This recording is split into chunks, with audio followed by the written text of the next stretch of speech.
أعوذ بالله من الشيطان الرجيم. بسم الله الرحمن الرحيم. أرأيت الذي يكذب بالدين فذلك الذي يدعو اليتيم ولا يحض على طعام المسكين فويل للمصلين الذين هم عن صلاتهم ساهون الذين هم يراءون ويمنعون الماعون. صدق الله العظيم. السلام عليكم ورحمة الله وبركاته. وعليكم السلام.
Bismillahirrahmanirrahim.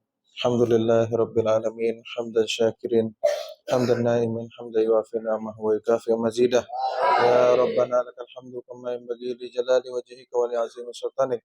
Rabbana ighfir lana dzunubana wa dzunuba walidina warhamhuma kama rabbayana shaghira wa li jami'il muslimina wal muslimat wal mu'minina wal mu'minat bi rahmatika ya arhamar rahimin.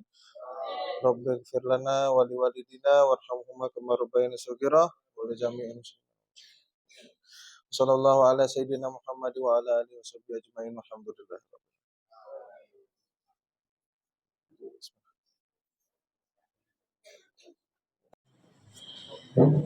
Bismillahirrahmanirrahim. Assalamualaikum warahmatullahi wabarakatuh. Waalaikumsalam warahmatullahi wabarakatuh. Merdeka! Merdeka! Merdeka! Merdeka! Merdeka! Merdeka! Takbir! Allahu Akbar. Alhamdulillah. Alhamdulillah Rabbil Alamin. Wa bihi nasta'inu ala umuri dunya waddin. Wassalatu wassalamu ala asyrafil anbiya wal mursalin وعلى آله وأصحابه رسول الله أجمعين. رب اشرح لي صدري ويسر لي أمري واحلل عقدة من لساني يفقهوا قولي. رضيت بالله ربا وبالإسلام دينا وبمحمد نبيا ورسولا. Alhamdulillah, kita bersyukur kepada Allah Subhanahu wa taala pada hari ini tanggal 20 Agustus 2024 kita masih diberikan nikmat yang luar biasa oleh Allah. Kita dapat merayakan hari kemerdekaan, kita dapat merasakan situasi di mana bulan ini adalah bulan yang sangat bersejarah bagi bangsa Indonesia. Kita dapat merasakan pendidikan yang luar biasa, tidak ditekan oleh kolonial, tidak ditekan oleh penjajah. Alhamdulillah, itu semua adalah nikmat dari Allah. Salawat dan salam tak lupa kita hadiahkan kepada baginda Nabi Muhammad sallallahu alaihi wasallam dengan mengucapkan Allahumma shalli ala sayyidina Muhammad wa ala ali sayyidina Muhammad. Baik, ikhwan dan akhwat yang dirahmati Allah Subhanahu wa taala. Ngantuk? Ya. Oke, taruh bukunya dulu, taruh bukunya. Oke, siap, gerak. Siap, gerak. Tidur kan? Ngapa ya antum duduk di tengah-tengah uang badan besar? Janganlah tempat yang nyaman sikit. Ada kanan, gerak. Ada kanan, gerak seluruhnya. Ya. Ada kanan. Woi, ada kanan, bukan balik kanan. Semuanya. Silakan pegang dulu bahu kawan yang di depan. Pegang. Pegang dulu, pegang.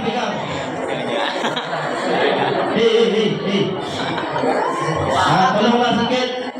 Ya. Urut sikit kawan itu. Ya, tahan sikit. Kepala ya, dipijit kepala ya.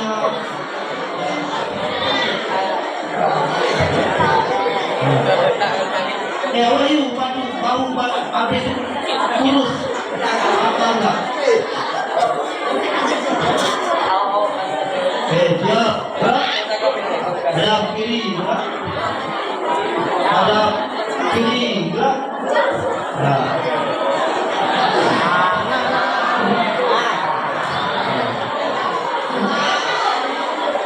silakan letak tangan di bawah. Betul.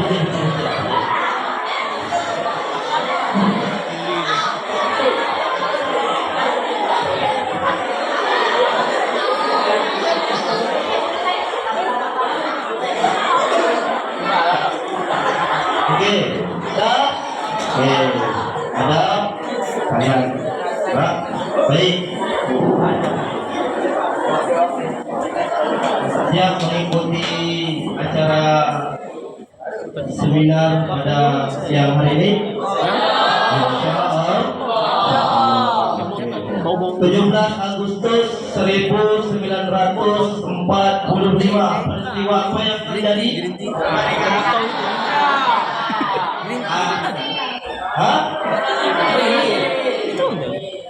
17 Agustus 1945 itu hari apa?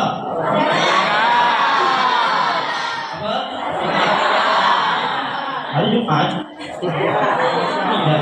Terjadi peristiwa apa? 17 Agustus 1945 itu peristiwa terjadinya pembacaan proklamasi oleh siapa? Insinyur dan Jadi yang antum dengar-dengar itu pada saat tanggal 17 Agustus itu bukan Indonesia merdeka, Indonesia belum merdeka. Setelah proklamasi itu masih terjadi peperangan yang sangat panjang. Ya, masih ada serangan dari di daerah Aceh, di daerah Kalimantan, daerah Sulawesi, Papua, ya, Maluku. Masih terus diserang Indonesia, belum bebas lagi. Ya, cuma dengan diproklamasikan kemerdekaan Indonesia, ya, Indonesia bisa melawan lepas dari penjajahan kolonial Belanda. Selama ini kita tahu 17 Agustus 1945 ulang tahun Indonesia. Tapi kita tidak tahu proses terjadinya, bagaimana bisa terjadinya proklamasi itu, bagaimana bisa Soekarno itu memproklamasikan. Apakah audio yang kita dengar itu betul rekamannya Soekarno yang kita dengar tadi? Ya, apakah benar itu adalah rekaman asli Soekarno pada saat membaca teks proklamasi? Benar atau tidak? Ya. Tidak. Ya. Soekarno membaca teks proklamasi 17 Agustus 1945 itu tidak direkam, tapi disiarkan. Ya, tapi dengan inisiatif dari anggota RRI, apa RRI? Radio Republik Indonesia. Radio Republik Indonesia. Mereka meminta Soekarno di tahun 1951 minta direkam kembali. Awalnya Soekarno tak mau. Proklamasi itu cuma sekali diucapkan, tapi kata mereka ini sebagai arsip sejarah supaya generasi-generasi muda tahu bahwa proklamasi itu kalimat bunyinya itu seperti ini. Nah, jadi hari ini kita akan mencari, mempelajari, menelaah bagaimana bisa terjadi proses kemerdekaan Indonesia. Ya, sebelum kita masuk ke situ, Ustaz menyampaikan kepada antum semuanya, hari ini kawan-kawan kita, saudara-saudara kita yang ada dari sekolah negeri, yang ada di pendidikan-pendidikan negeri, mereka tengah mengadakan karnaval di lapangan Merdeka. Ya, karnaval. Mungkin memang agak terasa menjengkelkan, kenapa Ustaz Darul Iman ini tidak ikut? Ya, kenapa? Insya Allah tahun depan kita ikut maksimal.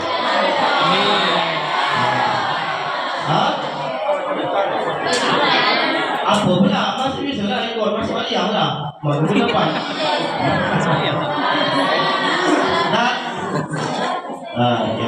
Yang tahun depan nak keluar ya dari Tano lah. Semuanya gue pikirin. Ya, jadi banyak hal yang dipertimbangkan. Ya, jadi hari ini kita belajar tentang sejarah kemerdekaan Indonesia. Ya, ikhwan dan akhwat yang dirahmati Allah Subhanahu wa taala, sebelum kita masuk, ya, antum harus mengetahui status antum sekarang adalah sebagai seorang santri. Sebagai seorang santri itu harus punya 3. Ini muslim ada sampaikan kemarin. Harus punya 3 ilmu. Seorang santri harus punya 3 ilmu. Kenapa harus punya 3 ilmu ini? Nanti dialah yang akan menjadi fondasi, dia akan menjadi ujung tombak bangsa ini. Yang pertama, seorang santri harus memiliki ilmu apa? Ilmu ulama. Seorang santri harus punya ilmu ulama. Seorang santri harus belajar yang namanya ilmu fikih, ilmu tasawuf, ilmu apa lagi? Hadis, tafsir Quran dan lain sebagainya harus dipelajari. Kenapa? Itu sebagai landasan antum nanti ketika antum hidup berbangsa, melenceng, tahu landasannya kembali ke mana. Macam rumah. Coba bayangkan orang bangun rumah tak pakai dasar, tidak pakai pondasi, gali lubang, kasih semen, naik batu langsung. Begitu datang angin kuat, gempa bumi, tsunami, roboh rumah. Nah, begitu juga Islam. Bagaimana Islam kalau dia tak punya pondasi? Apa pondasi Islam? Nasi lemak. Apa pondasi Islam?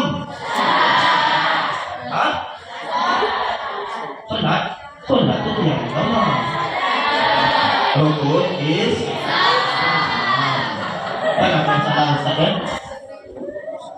Nah, jadi seorang santri itu harus punya yang pertama ilmu ulama. Nanti kalau dia hidup, ya bermasyarakat, hidup berbangsa, hidup dalam keluarga, dia punya ilmu agama. Apalagi ini laki-laki ini nanti. Ya, salah satu contoh mungkin yang kelas 5 sudah mempelajari masalah ilmu apa? Faraid. Yang harta waris. Jangan nanti bapaknya punya tanah 1 hektar tiba-tiba dibagi 4. Kan tak sesuai. Dia karena tak punya ilmu. Yang laki-laki ini, Pak tak boleh Pak ambil untuk adik ini, tak boleh. Padahal harus dibagi dengan ukuran yang sesuai. Itu tadi pentingnya ilmu ulama. Kemudian yang kedua, seorang santri harus punya ilmu intelektual. Apa itu ilmu intelektual? Seorang santri itu harus belajar ilmu ekonomi, ilmu fisika, ilmu biologi, ilmu olahraga, ilmu perbankan, dan lain sebagainya. Ilmu dunia. Kenapa dia harus mempelajari ilmu dunia? Karena seorang santri hidup di dunia.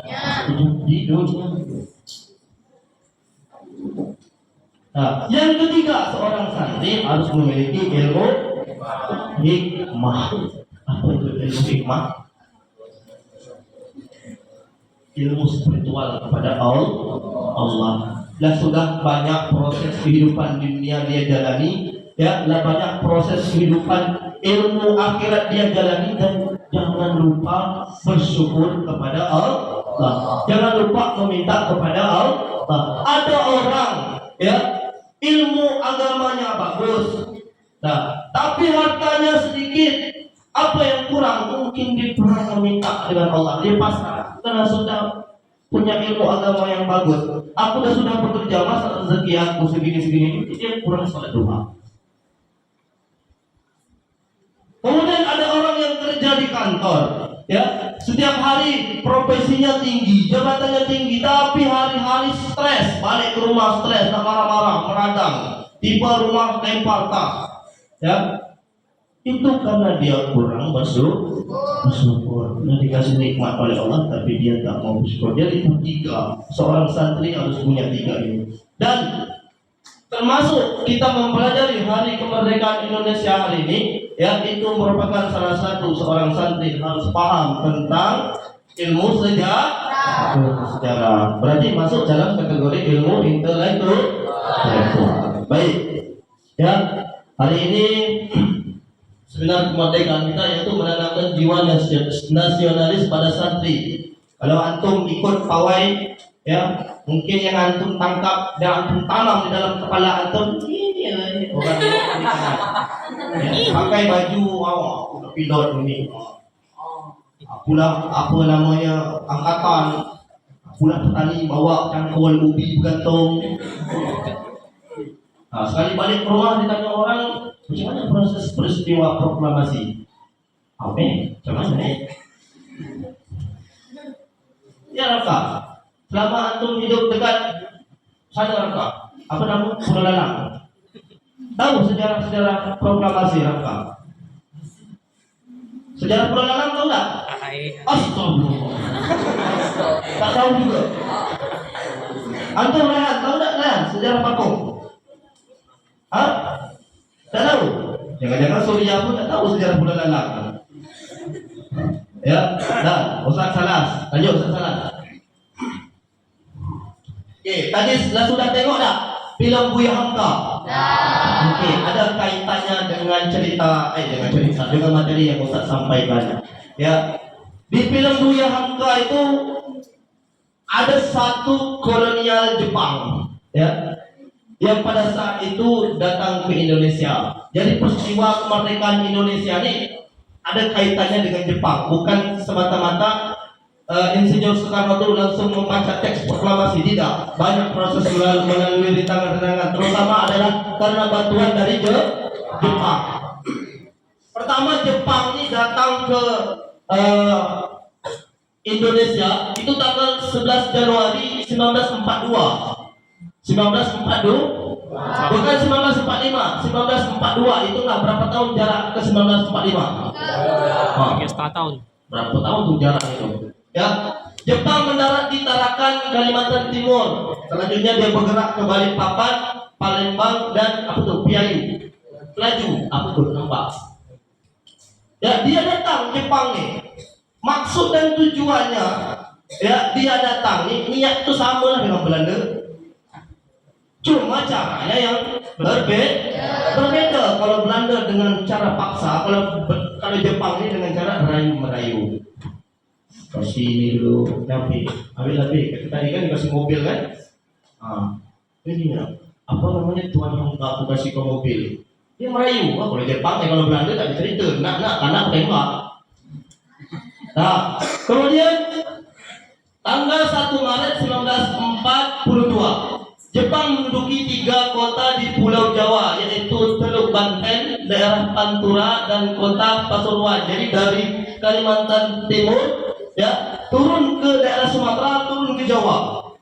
Dia bergerak. Kemudian tanggal 8 Maret 1942, pemerintah Hindia Belanda menyerah tanpa syarat kepada Jepang, yaitu Jenderal Terporten menyerah tanpa syarat kepada Jenderal Hideyoshi Imamura. Jadi pada saya kita anggap jenderal aja, ya. Jadi Jenderal Belanda itu pada tanggal 8 Maret 1942 itu dia menyerah kepada Jepang. Nggak tahu tak bagaimana Jepang bisa mengalahkan Indonesia bisa mengalahkan Belanda? Tahu tak? Tentara Jepang itu sedikit, tak banyak. Tapi dengan percaya diri dia datang dari Jepang ke Indonesia, ya, dengan cara merayu tadi. Jadi rakyat Indonesia ini jadi tentara Jepang. Kalah orang Belanda pada masa itu, terpojok, akhirnya menyerah. Ya, dia pikir dengan Belanda menyerah, Jepang pikir Belanda menyerah, Indonesia, maksudnya dia bisa menguasai Indonesia. Oh, ternyata belum. Belanda belum putus asa. Ya, Belanda belum putus asa. Oke, nanti kita cari kenapa, apa yang dilakukan Belanda. Lanjut. Oke, ini pada masa Jepang, wilayah Indonesia dibagi menjadi 3 wilayah pemerintahan militer. Yang pertama, wilayah militer 1, Jepang itu menguasai Jawa dan Madura. Kantornya berpusat di Jakarta. Makanya banyak bangunan-bangunan Jepun gitu orang. Ya. Kemudian yang kedua, wilayah militer 2 itu berpusat di Bukit Tinggi, Sumatera. Tadi kisah yang kita tengok, gue yang tadi. Kemudian yang ketiga, di Kalimantan, Sulawesi, Bali, Nusa Tenggara, dan Maluku. Jadi pulau-pulau besar di Indonesia itu Jawa, kemudian Sumatera, Kalimantan, dan Sulawesi sudah dikuasai Jepang. Cuma Papua yang tak dipegang, karena Papua kemarin berdiri sendiri. Ya, dipegang oleh Jepang. Apa dah Belanda ngeluh, baliklah Belanda, aku tak bisa ngapa-ngapa katanya. Asal kami di sini mati, kami kena bunuh Jepang. Nah, jadi sedikit demi sedikit Jepang ini dia memasukkan tentaranya ke Indonesia. Apa satu kesalahan yang dibuat oleh Jepang? Ada yang tahu? Setelah dia menguasai 3 wilayah ini, Kalimantan, Sulawesi, Sumatera, Jawa, Jepang sedikit demi sedikit menghantarkan tentaranya dari Jepang ke Indonesia. Apa kesalahan yang dibuatnya? Dia melemahkan pertahanan negaranya sendiri. Apa yang terjadi? Itu dulu nanti pakai kucing itu dalam belas. Ya, dia sibuk mengurus Indonesia, ya, dia sibuk mengurus rakyat Indonesia, dia sibuk mengurus perekonomian Indonesia, dia sibuk mengusir Belanda. Belanda balik bergabung dengan sekutunya Portugis, Amerika, Inggris. Langsung bom atom turun di Hiroshima dan Nagasaki. Habis. Meletak kepada Jenderal Jepang. Tadi balik tadi yang kita kasih kunci mobil tadi. Itu setelah peristiwa bom Hiroshima, balik dia dipanggil oleh Kaisar Jepang. Balik semua tentara jenderal yang ada di Indonesia balik ke Jepang. Bahaya kalau kita balik. Dan lanjut Ustaz Salah. Oke. Jadi tujuan Jepang itu duduk di Indonesia itu adalah menyusun dan mengarah kembali perekonomian peninggalan pemerintahan Hindia Belanda. Jadi perekonomian yang dipegang oleh Belanda itu nak diambil alih oleh Jepang. Ya.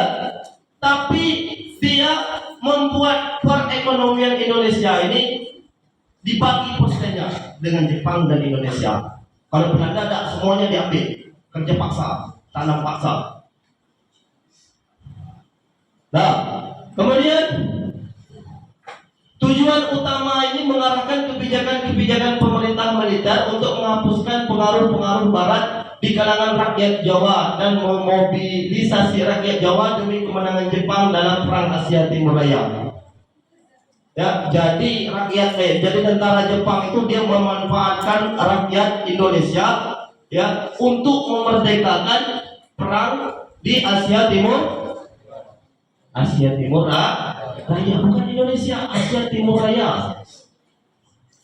Kita ngambil negara Indonesia, anak minta rakyat Indonesia untuk membantu memerdekakan perang Asia Timur Raya. Karena pada saat itu memang terjadi peristiwa perang yang sangat besar. Ya, di mana-mana perang. Makanya sekarang keluarlah kalimat di media sosial yang peristiwa sedang terjadi di Israel dan Palestina. Kenapa Indonesia tak membantu Palestina diserang oleh Israel? Kenapa kita tak membantu berperang dengan Israel? Kalau kita maju ke sana, tentara kita pindah ke Palestina semuanya, pertahanan Indonesia pada saat ini pasti akan lemah. Ya, kita serang, bantu. Memanglah secara agama kita bantu Palestina. Ya, kita bom habis-habisan. Datang Amerika, datang Inggris. Bukan dia datang ke Palestina, dia datang langsung ke Indonesia. Habis di bomnya pesantren Darul Iman. Mati pongking Iqbal. Ya. Jadi itu bukan semena-mena nanti ketika antum lihat Menteri Pertahanan kita Prabowo Subianto, apa itu Pak Prabowo itu? Dia tak ada lalu nak bantu Palestina. Dia bantu Palestina tapi tak secara langsung, tidak menurunkan tentara ke sana. Karena dia sudah memikirkan apa yang akan terjadi. Sedangkan Laut Cina Selatan saja kita kewalahan di Natuna. Masuk terus kapal ikan Vietnam tuh ke Natuna sana. Hari-hari masuk dikejar, besok masuk lagi dikejar lagi, besok masuk lagi, dia memang bunga betul Vietnam. Ya. Kalau zamannya Menteri Susi, apa kata dia? Tenggelamkan. Selesai. Lama. Oke, lanjut. Pada awalnya kedatangan Jepang ini disambut baik oleh orang-orang Jawa. Karena dia beranggapan bahwa kedatangan tentara Jepang sesuai dengan ramalan Joyoboyo. Ya, oleh karena itu ketika tentara Jepang mendirikan pemerintahan militernya, orang-orang Jawa menerimanya dengan sukarela. Jadi orang-orang Jawa itu ya dari Sumatera sampai Jawa itu senang kalau Jepang ini mendirikan tentara, mendirikan kantornya di Jawa, suka ya. Karena pandai Jepang ini mengambil hati rakyat-rakyat Jawa itu, ya.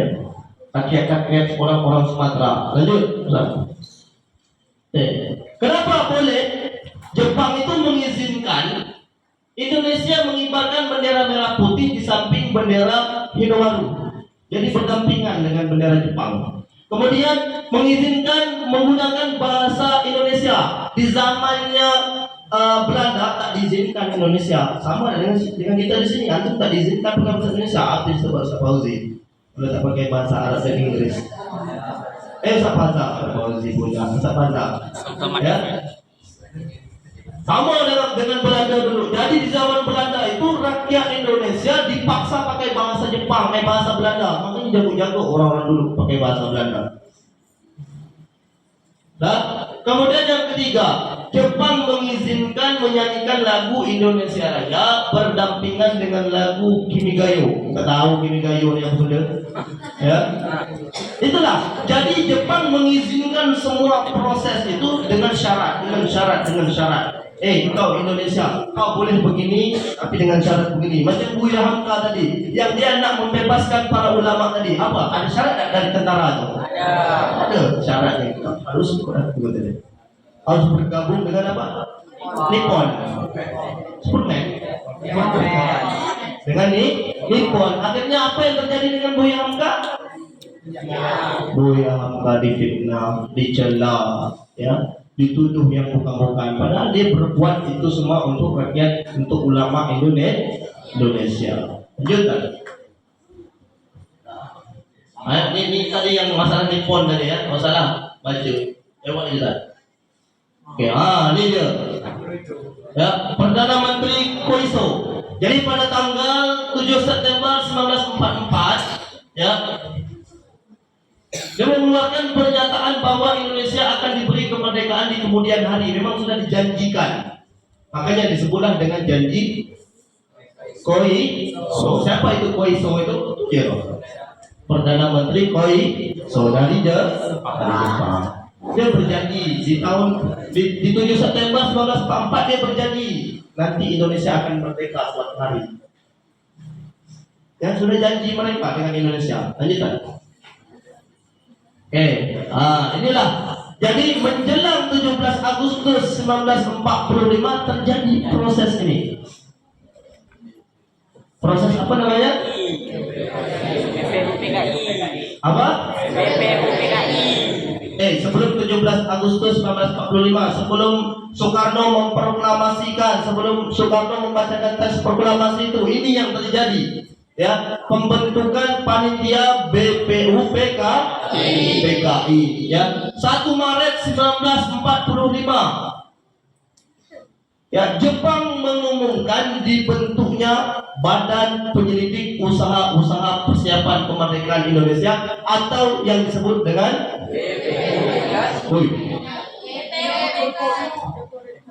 atau disebut dengan Nobutsu Zonbi Kyosakai atau BPUPKI.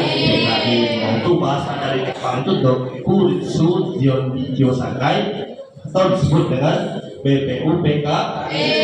Nah, apa gunanya BPUPKI? Apa?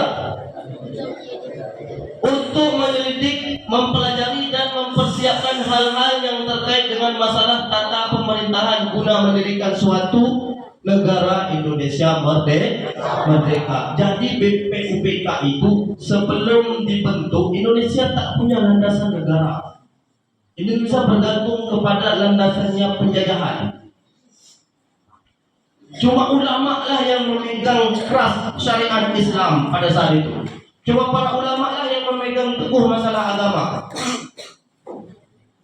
Dan jadi dibentuknya BPUPKI ini untuk membuat dasar negara, dasar hukum negara. Inilah fungsinya BPUPKI. Ya. Rapat ini dulu terjadi setelah dibentuk, ya, dibuatlah sebuah organisasi yang disebut dengan BPUPKI, ada anggota-anggotanya. Lanjut, Ustaz. Tanggal resmi dibentuk 29 April 1945 bertepatan dengan hari ulang tahun Kaisar Hirohito. Besok Ustaz kalau punya anak satu lagi nama Hirohito. Mantap lah nama orang Jepang kan? Jadi 29 April 1945 itu dibentuknya BPUPKI pas bertepatan dengan ulang tahun Kaisar. Ya, tanggal 7 Agustus 1945 dibubarkan.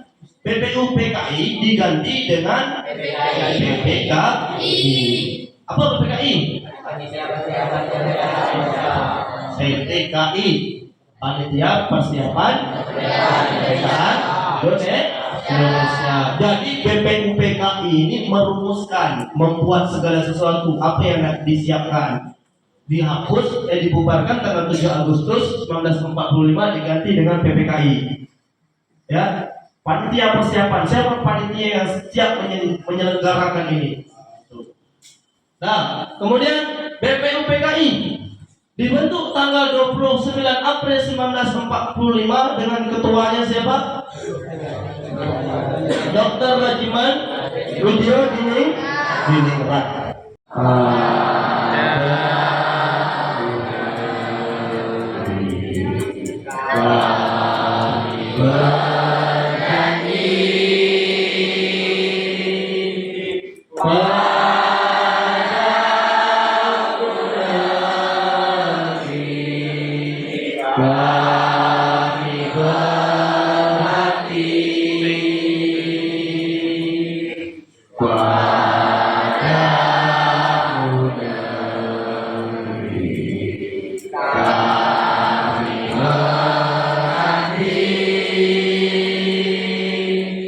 Bye.